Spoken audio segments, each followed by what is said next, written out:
ఎఫెసీయులకు రాసిన పత్రిక 2వ అధ్యాయము. ఎఫెసీయులకు రాసిన పత్రిక 2వ అధ్యాయము.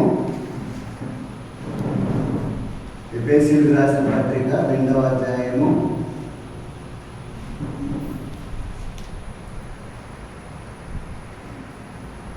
మొదటి 7 వచనాలు మార్చి చదువుకున్నాను. మీరు మీ అపరాధముల చేతను పాపముల చేతను మీరు సచ్చిన వారై ఉండగా ఆయన ఇప్పుడు క్రీస్తులో కూడా బ్రతికించెను. ఇది చేయొచ్చు వాయుమండల సంపూర్ణ అధిపతి అనగా అవలీలైన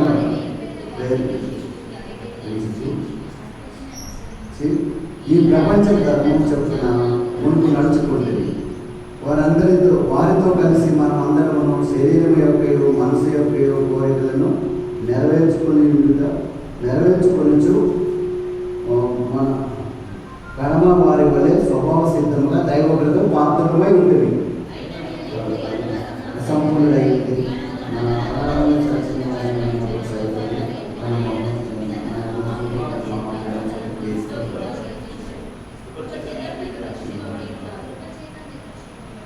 క్రీస్తు యేసునందు ఆయన మనకు చేసిన ఉపకారముల ద్వారా అత్యధికమైన తన కృపా మహేశ్వర్యము రాబో యుగములలో కనపరచు నిమిత్తము క్రీస్తు యేసునందు మనల్ని ఆయనతో కూడా లేదు పరలోకమైన ఆయనతో కూడా కూర్చోబెట్టలేను. ప్రార్థన చేసుకున్నాను. ప్రేమగల తండ్రి యేసు క్రీస్తు ప్రభువారు ఉన్నతమైన నామములో నిండు మనసుతో కృతజ్ఞతా స్తోత్రాలు చెల్లిస్తున్నాం. సీయోను మందిరంలో నీ రక్తంతో విమోచింపబడిన నీ బిడ్డలంగా నీ ప్రజలంగా ఆత్మ సంబంధమైన పాటలతో నా ప్రభా నిన్ను నా ప్రభా మరి మేము నాయన ఆరాధించగలిగినాం. తిరిగి వ్యక్తిగతంగా మా జీవితంలో ఏమి మీరు చేసినారో వాటి నిమిత్తమై వ్యక్తిగతంగా ఆరాధించే ముందుగా మీరు నా ప్రభా మరి మాకు ఎఫెసీ 2వ అధ్యాయము మా గమనాన్ని తీసుకుని వచ్చినారు. కాబట్టి ఇప్పుడు నా ప్రభా మమ్మల్ని రక్షించిన దేవుడు పరలోక సింహాసనమందు తండ్రి కుటుంబ రవసన కూర్చుని ఉన్నావు ప్రభా. నా ప్రభా తండ్రి మీరు మీ ప్రియకుమారుడు ద్వారా మా మధ్యలో కనబడని రీతిలో ఉన్న పరిశుద్ధాత్మ దేవుని ద్వారా తండ్రి చేతిలో కనబడే రీతిలో ఉన్న వాక్యం ద్వారా పరిశుద్ధాత్మ ద్వారా మాకు బోధించండి. మీరు భూమి మీద జీవించిన దినాల్లో మీరు చెప్పినారు కదా ప్రభా, మాట్లాడు వారి మీద కాదు మీలో ఉన్న తండ్రి ఆత్మే మాట్లాడినాను. కాబట్టి పరిశుద్ధ తండ్రిగా మమ్మల్ని పుట్టించినావు. పాపంలో పడిన మమ్మల్ని కుమారుడుగా వచ్చి రక్షించావు. పాపం నుంచి విడిపించావు. నీ స్వార్థం ఇచ్చి సంపాదించిన సంఘములో మాకు నాయన నీ సత్యాన్ని నేర్పించడానికి పరిశుద్ధాత్మ దేవుడిగా ఇచ్చినాం. ఆ పరిశుద్ధాత్మ దేవుడే మా మధ్యలో ఉన్నాడు. కాబట్టి ఆయన ద్వారా మీరే వాక్యాలని నా ప్రభు వివరించి తెలియచేయండి. నీ వాక్యం ద్వారా మా హృదయం సంతోషంతో నింపు నా ప్రభు. నీ వాక్యం ద్వారా మా ఆత్మ హర్షించే ఆత్మతో నిన్ను ఆరాధించినట్లు సిద్ధపరిచిన ఆయన ఈ వాక్యం ద్వారా సురక్షితమైన శరీరాలతో నా ప్రభు మరి మేము నీ సన్నిధి గడిపేవారంగా చేయండి. నాయన నా సొంత మాటలను సంపూర్ణంగా కొట్టివేసి పరిశుద్ధాత్మ ద్వారా మీరే నాతో మాతో ప్రభా ఏ సమయం లేదు బోధించాలో ఎలా బోధించాలో నిర్గమ 4:12 నాయన ఇర్మియా 1 యోగా 12:12 ప్రకారంగా ప్రభా మీరే నా తండ్రి సమయంలో మీ మాటల్ని మీ సత్యాలు మాకు బోధించండి. తద్వారా ఆత్మతో సత్యంతో ఆరాధించినట్టు మమ్మల్ని సిద్ధపరచండి. రాగలిగిన ప్రియబిడ్డను బట్టి వందనాలు. అలక్ష్యంగా నిర్లక్ష్యంగా ప్రతి ఒక్కరిని త్వరపెట్టి మీరే తీసుకురమ్మని వచ్చిన మేమందరం కూడా ప్రభావ నీ సన్నిధిలో భయం కలిగి నీ సన్నిధి అనుభవించేవారుగా చేయమని మమ్మల్ని మీ వాక్యాన్ని మీ దయగల హస్తాలకు అప్పగించుకుంటూ యేసునామములో ప్రార్థిస్తున్నాం తండ్రి, ఆమేన్. ఇక్కడ మనం ఎఫెసీ పత్రిక 2వ అధ్యాయము మనం చదివి ఉంటున్నాం. మన స్థితి ఎట్లా ఉన్నదండి? అపరాధముల చేతను పాపముల చేతను సచ్చిన వారై ఉండగా. అంటే అపరాధముల చేత, అపరాధం అంటే ఏంటండి? నేరం. మరి అపరాధం ఎవరి ద్వారా వచ్చింది? అపరాధం చూడండి. ఆ యొక్క మొదటి తిమోతికి రాసిన మొదటి పత్రిక 1 తిమోతి 2వ అధ్యాయము 1 తిమోతి 2వ అధ్యాయం 13వ వచనం. 1 తిమోతి 2వ అధ్యాయం 13వ వచనం. మొదట ఆదామును తర్వాత హవ్వయు నిర్మింపబడిన వారు కారా? మరియు ఆదాము మోసపరచబడలేదు కానీ స్త్రీ మోసపరచబడి అపరాధంలో పడెను. ఇప్పుడు అపరాధం ఎవరు పడ్డారండి? స్త్రీ. కాబట్టి ఏంటి అపరాధం అంటే? ఏంటంటే నేరం. కాబట్టి మరి ఈ నేరం ఎవరి ద్వారా చేయించినాడు? ఈ యొక్క అపవాది అవ్వ ద్వారా చేయించాడు. ఆది కాండంలో చూస్తే మనకి ఆది కాండం 3వ అధ్యాయము, ఆది కాండం 3వ అధ్యాయంలో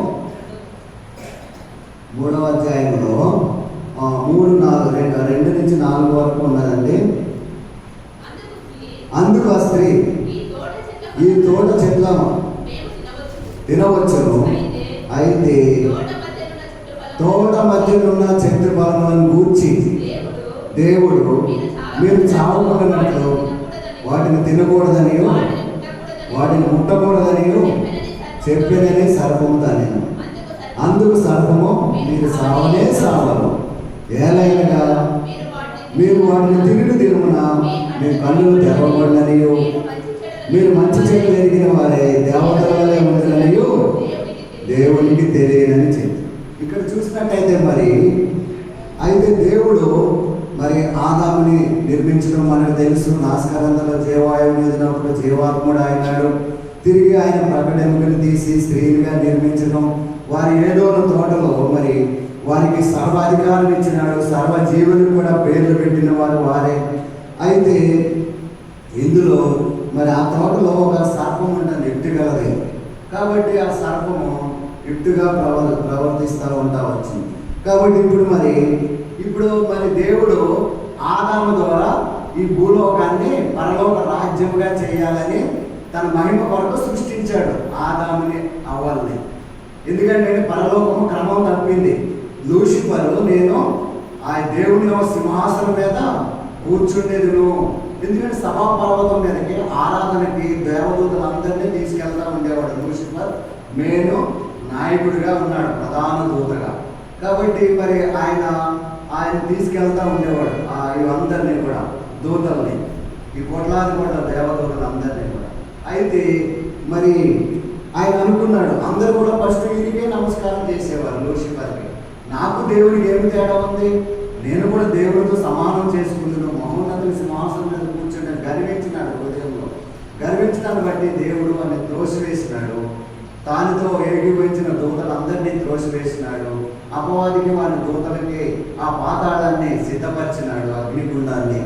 అయితే పరలోకంలో జరిగిన క్రమం అంతా కూడా అక్రమంగా మారడాన్ని బట్టి దేవుడు భూలోకంలో ఆ క్రమాన్ని ఈ యొక్క ఆదాము ద్వారా, అవ్వ ద్వారా వారిని ఆశీర్వదించి ఈ భూలోకాన్ని నిండించి, దేనితో అంటే గలతీ 5:22 ప్రకారంగా ప్రేమతో, సంతోషంతో, సమాధానంతో, దీర్ఘశాంతంతో, దయాళత్వంతో, సాత్వికంతో, మంచితనంతో, ఆశానిగ్రహం, విశ్వాసంతో, వారి రీతిగా ప్రేమ ద్వారా ఈ లోకాన్ని, భూలోకాన్ని నిండించి పరలోకంలో జరిగిన చిత్తం భూమి మీద కూడా జరిగించాలని మత్తయి సువార్త 6లో మాటలు మనకు తెలుసండి. జరిగించిన నిమిత్తమే వీరిని మహిమ కొరకు దేవుడు పుట్టించితే అపవాది ఏం చేసినాడు? ఈ లోక రాజ్యం అంతా ఎవరికి అప్పగింపబడి ఉన్నదండి? లూసిఫర్ ఆరంభంలోనే అడుగుండొచ్చు, నువ్వు నన్ను పాతాళంలోనికి త్రోసివేయవద్దు, ఈ భూలోకం అంతా నాకు అప్పగించు, నిన్ను ఎక్కువ నమ్ముకుంటారు, నన్ను ఎక్కువ నమ్ముకుంటారని ఒక షరతు పెట్టాడు. అయితే నన్ను చంపవద్దు, భూలోకం నాకు అప్పగించమని. అందుకే కదా మత్తయి 1 యోహాను 5:19లో మనం దేవుని సంబంధం అని లోకమంతయు దుష్టుని అందున్నది, లోకమంతా దుష్టుని అందుంది. అందుకే యేసుప్రభువు వారు భూమి మీదకి వచ్చినప్పుడు కూడా ఈ లోక రాజ్యములన్నీ నాకు అప్పగింపబడి అంటాడు. మత్తయి సువార్తలో రాస్తూ వచ్చినాడు, ఈ లోక రాజ్యం నాకు అప్పగించబడి నీవు ఒకసారి నాకు నమస్కారం చేయండి, నన్ను ఆరాధించు అంటున్నాడు దుష్టుడు దేవాది దేవుడిని. కాబట్టి నిజంగా ఈ రీతిగా ఈ లోక రాజ్యాలన్నీ కూడా దుష్టునికి అప్పగించబడినవిగా ఉంటా ఉన్నాయి. కాబట్టి అందు గురించి ఈ లోకంలో మానవులందరినీ కూడా శాంతి లేకుండా చేయడానికి కంకణం కట్టుకుని, దుష్టుడికి ఏమి లేదండి, నెమ్మది లేదు. రెండోది గాలికి చెదరగొట్టు పొట్టువలే ఉన్నాడు. మూడోది వెలుగుదూత యాస వేసుకుని దేవుడిగా ఆయన ప్రకటించుకున్నవాడుగా ఉంటున్నాడు. ఈ లోకంలో అనేక రకరకాలుగా చేస్తున్నాడు. కాబట్టి ఇప్పుడు వీరికి నెమ్మది లేదు. ఆదాము అవ్వలను ఎట్లయినా మనం చెడగొట్టాలని, దేవుడికి దూరం చేయాలని ఆయన ఏం చేస్తున్నాడు? ఒక కంకణం కట్టుకుని ఇప్పుడు అయితే మెల్లిగా ఆ తోటలోనికి దగ్గరికి వచ్చినాడు. ఆ పామును పిలిచినప్పుడు పాము మెల్లగా వచ్చింది పాము. అవన్నీ రాయబడకపోవచ్చండి. ఇది ఎందుకు ఒక తలంపుగా దేవుడు అనుగ్రహించిన వాడిగా ఉంటా ఉన్నాడు. అయితే పాముకి ఆత్మ ఉందండి. జీవులకి ఆత్మ ఉన్నాయా? పశువులకి కానీ పాములకు కానీ ఆత్మ ఉన్నాయా? లేదు. మరి పాము మాట్లాడడానికి కారణం ఏంటి మనం చూస్తాం. అయితే ఆ యొక్క సర్పం ఏం చేసింది? ఆ ఆవరణ గోడ బయట వరకు అట్లా చూసి నీ నోరు తెరువు. ఎందుకంటే దేవుడి తర్వాత దేవుడు ఎవరంటే లూసిఫర్. దేవుడి తర్వాత దేవుడు. ఇప్పుడు చూడండి, భూలోకం అంతా కూడా ఎన్ని రకాలుగా దేవుడిని రకరకాలుగా చేసేసాక చేయలేదంటే మొత్తం కూడా దేవుడి తర్వాత దేవుడు లూసిఫరే. కాబట్టి ఆయన మాయలుడు, తంత్రగొంటివాడు, మంత్రాల వాడు. కాబట్టి ఎంతో తంత్రగొట్టివాడు. కాబట్టి ఆ పాముని వాడుకున్నాడు. పాముని పిలిచినప్పుడు పాము రాగానే నీ నోరు తెరవాలంగానే ఆ నోటిలో ప్రవేశించాడు. మెల్లిగా చెట్టు ఎక్కి ఆ చెట్టు దగ్గర ఆ యొక్క చెట్టు మీద పండుకుని ఉన్నా ఉన్నాడు. అవ్వ అదే టైంలో అట్లా వస్తూ ఉన్నది. అవ్వను పిలిచినాడు. పిలవగానే ఇప్పుడు ఆ చెట్టు పొలంలో స్త్రీతో ఇది నిజమా ఎట్లా చెప్తా ఉన్నాడు చూడండి. 3వ అధ్యాయం 1వ వచనంలో దేవుడైన యెహోవా చేసిన సమస్త జంతువులలో సర్పము యుక్తి గలదై ఉండెను. ఆ సర్పము స్త్రీతో ఇది నిజమా? ఈ తోట చెట్ల ఫలములను మీరు తినకూడదని దేవుడు చెప్పినా అని అడిగాను. అందుకు స్త్రీ, ఈ తోట చెట్ల ఫలములో మేము తినవచ్చును. అయితే తోట మధ్యనున్న చెట్టు ఫలముల గురించి దేవుడు మీరు చావకున్నట్లు వాటిని తినకూడదు, వాటిని ముట్టకూడదని చెప్పానని సర్పముతానే. ఇది నిజమా అని అనేసి అంటున్నప్పుడు మీరు చావనే చావరు. ఇది తినిన దినాన మీరు మంచి చెట్లు ఎరిగిన వారే దేవతల వలె ఉందని దేవునికి తెలియదని చెప్పగా ఇట్లా చెప్తా వచ్చినాడు. స్త్రీ బాగానే ఫస్ట్ అన్నాడు, ఈ పండ్లు మేము తినకూడదు, తినిన దినాన్ని మేము చనిపోతామంట, మమ్మల్ని తినొద్దన్నాడు మా తండ్రి దేవుడు, మేము తినమంటే ఇది నిజమా? ఇవన్నీ పాము మాట్లాడుతుందండి.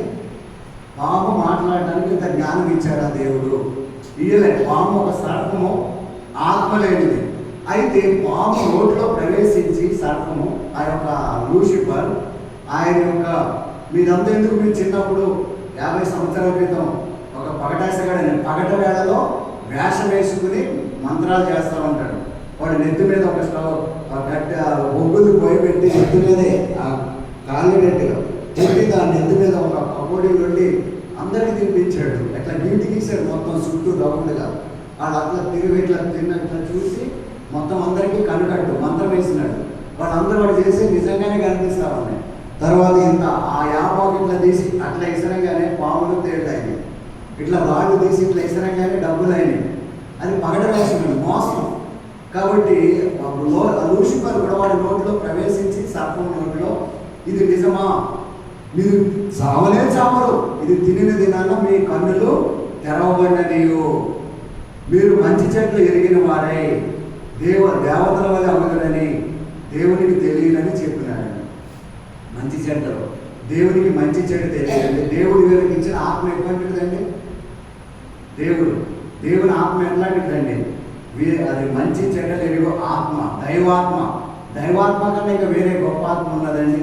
అయితే ఏం చేసినాడు? ఇది తినిన దినాన మీ కన్నులు తెరవబడతాయి, మీరు దేవతల వల్ల అవుతారు. దేవుడు వీళ్ళని ఎట్లా చేసినట్టు దైవములుగా చేసినాడు. 82వ కీర్తన 6వ వచనంలో మీరు దైవములనియు సర్వోన్నతుడైన దేవుని కుమారులని నేనే సెలవిచ్చి ఉన్నాను. వారు దైవములు, వారు దేవుని పిల్లలు, దేవుడు వారు. కాబట్టి దైవములు, సర్వోన్నతుడైన దేవుని యొక్క బిడ్డలుగా వారు చేసుకున్నాడు. ఇదేంటి మమ్మల్ని మరి మేము దైవములు, దేవుని బిడ్డలు, మేము దేవతల వల్లే అని చెప్తా ఉన్నాం. నేను ఆదాం దగ్గరికి వెళ్తాను, ఎల్లనిచ్చిందా? ఎల్లనివ్వలేదు. సాతానుడు ఎల్లనివ్వలేడు సర్పంలో ఉండి. అయితే ఒక చూపు మళ్ళా చూపించినాడు. అట్లా చూడంగానే అట్రాక్షన్ కలిగింది. ఆ కంటికి చాలా రమ్యమైనదిగా ఆ పండు ఎట్లా కనపడుతూ వచ్చిందండి ఆమెకి. ఆ పండు ఎట్లా ఉందంటే ఆ వృక్ష ఫలము ఆహారములకు మంచిదియు, కన్నులకు అందమైనదియు, వివేకమునిచ్చు రమ్యమైనది నై ఉండుట చూసినప్పుడు ఆమె దాని ఫలములో కొన్ని అట్లా మరొకసారి చూసినప్పటికీ చాలా ఫస్ట్ తినకూడదని చెప్పింది. తర్వాత మరొకసారి చూపు అట్లా చూపించింది. మీరు దేవతల వల్ల అవుతారు, మంచి చెట్లు ఎరుగుతారు అనగానే మళ్ళీ చూసినప్పటికీ కంటికి ఎట్లా కనిపించిందండి? రమ్యమైనదిగా. రెండోది అది ఆహారములకు మంచిదిగా కనపడింది, కన్నులకు అందమైనదిగా కనపడింది. మూడోది రమ్యమైనదిగా ఉండుట కనపడుతూ వచ్చింది. ఆ ఫలములో కొన్ని తీసుకుని ఏం చేసింది? తినేసింది. వెంటనే తినేమని చెప్తున్నాడు. అది తినేసిన తర్వాత మెల్లిగా వెళ్ళిపోయినాడు అపవాది. అది ఎప్పుడైతే తిన్నాదో అవ్వ దేవుని ఆత్మ కోల్పోయి దురాత్మ ఆమెలోకి వచ్చింది. ఆ పండు తీసుకెళ్ళి భర్తకి ఇవ్వగానే ఇది ఎక్కడి నుంచి తెచ్చినావు అని కూడా మాట్లాడాడు. ఇప్పుడు ఎట్లా వచ్చినాడండి? అది ఒక సర్పంలో నుంచి అవ్వలోకి వచ్చినాడు. అవ్వలో నుంచి ఇప్పుడు ఆదాముతో మాట్లాడుతూ ఉన్నది. అవ్వ పండు తీసుకుని వచ్చింది, ఎక్కడిదని ఏం అడగలే, తీసుకున్నాడు, తినేసినాడు. ఆయన కూడా ఏం కోల్పోయాడు? దేవుని యొక్క ఆత్మని కోల్పోయాడు. వీరు భౌతిక వీళ్ళు ఆత్మలో చనిపోయారు. ఇప్పుడు ఇద్దరు కూడా అండి. ఆ అవ్వ ఏం చేసింది? అపరాధం చేసింది, అంటే నేరము, మోసగించబడింది.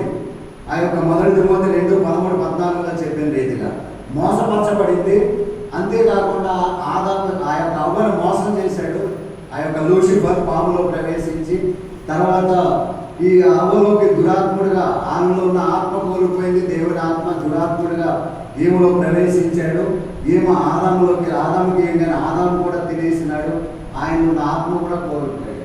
అయితే దేవుడు ఆదాము ఎక్కడున్నా అని పిలిచినప్పుడు నీ స్వరం వినినప్పుడు చెట్ల చాటున దిగంబరుడు అయింది, చెట్ల చాటున బయటకు దాక్కున్నాను అంటున్నాడండి. 3వ అధ్యాయంలో 9వ వచనంలో పిలుస్తా ఉంటే నీ స్వరం వినినప్పుడు దిగంబరుడై దాగుంటిని కనుక భయపడి భయపడ్డాడండి. ఏం భయపడ్డాడండి? ఆజ్ఞ అతిక్రమించాడా? ఇప్పుడు ఏం చేస్తున్నాడండి? ఆ పండు తెచ్చినప్పుడు ఎక్కడి నుంచి తెచ్చినావు, ఎక్కడిది పండు అని అడగాలి కదా, అడగలే. ఇప్పుడు ఏం చేసినాడు? దేవుని యొక్క ఆజ్ఞని అతిక్రమించినాడు. ఆజ్ఞ అతిక్రమే పాపం చేయి ప్రతి వాడు ఆజ్ఞను అతిక్రమించను. ఇప్పుడు ఇట్లుండగా రోమిలకు రాసిన పత్రిక మనకు తెలిసింది 5:12. ఇట్లుండగా ఒక మనుషుని ద్వారా పాపము ద్వారా మరణం వచ్చేసింది వీళ్ళ మీదకి. కాబట్టి మరణము వాళ్ళ ద్వారా మనుషులు అందరి మీదకి సంప్రాప్తమైంది. కాబట్టి ఇప్పుడు వీరిని ఇట్లా దిగంబరులుగా వెళ్ళగొట్టలే. ఎంత మోసం చేసినాడో చూడండి. అపవాది దేవతల వల్లే అవుతాడు. మీ మనోనేత్ర మీ కన్నులు తెరవబడతాయి. అయితే ఈ నేత్రం మూసివేసినాడు. ఎప్పుడైతే దేవుడు హృదయంలో నుంచి వెళ్ళిపోయాడో జీవాత్మ దేవుడు, అప్పుడు దుష్టుడు వచ్చినాడు ఆ హృదయంలోనికి, మూసివేసినాడు. దేవుడిని చూడని ఒకటి. ఇది 3వ నేత్రం, మనోనేత్రం. కాబట్టి ఈ 2 కళ్ళు తెలిసినాడు, ఈ నేత్రాన్ని మూసివేసినాడు. ఈ 2 కళ్ళు ఇట్లా తెరవగానే దిగంబరులుగా కనపడి సిగ్గుపడిపోయి ఆదాము ఒక చోటకి అవ్వ ఒక చోట పారిపోయి ఏం చేసినారండి? ఆ అంజూరపు కట్టడంలో ఆకులు కట్టుకున్న వారు ఉన్నారు. దేవుడే జాలిపడి అక్కడ ఒక గొర్రె పిల్లని వాడిని ఏం చేసినాడు? ఒక పశువుని, అంటే గొర్రె పిల్ల వచ్చాడు, చర్మం సొక్కాయలు గుర్తించి వాడిని తొలగించి ఆ తోటలో నుంచి పంపివేసినాడు. ఎందుకు? 5వ కీర్తనలో ఉంది కదా, నీవు దుష్టాత్మను చూసి ఆనందించి దేవుడు డాంబికులు నీ సన్నిధిలో నిలవలేవు, పాపము చేయవారందరూ నీకు అస్సాయిలు. ఇప్పుడు దేవునికి అస్సాయిలు అయిపోయినాడు. అయితే క్షమాపణ పొందినాడా? ఎక్కడ ఉన్నామంటే ఈ చెట్టు చాటు ఉన్నాను ప్రభా అని అంటే అయిపోయింది. ఏం చేస్తున్నావు అన్నప్పుడు అక్కడ నాకు తెలియదు దేవా, తప్పు చేసినావు, క్షమించాయి అంటే 86వ కీర్తనలో రాయబడి ఉంది కదా, ప్రభువా నీవు దయాళుడు, క్షమించుటకు. అంత మంచి మనసు కలిగిన దేవుణ్ణి క్షమాపణ పొందనివ్వలే. వీళ్ళలోనికి దుష్టాత్మ